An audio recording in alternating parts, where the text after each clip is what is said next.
বাবা মার থেকেই পায়। হ্যাঁ মা বলো। বৌমা সারাক্ষণ ফোনের মধ্যে মুখে বসে থাকলে হবে? কাজকর্মগুলো করবে, অবশ্যই এই বুদ্ধিগুলো মেয়েরা মা থেকেই পেয়ে থাকে।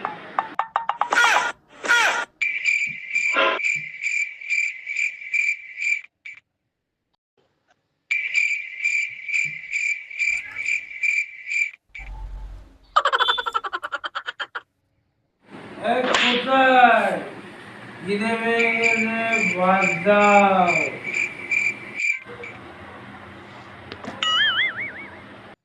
মা আপনি যদি মদটা একটু কম খেতেন তাহলে আপনার ছেলে এই গুণটা পেতো না। অবশ্য কোন বাড়ির ছেলে দেখতে হবে, তাই না?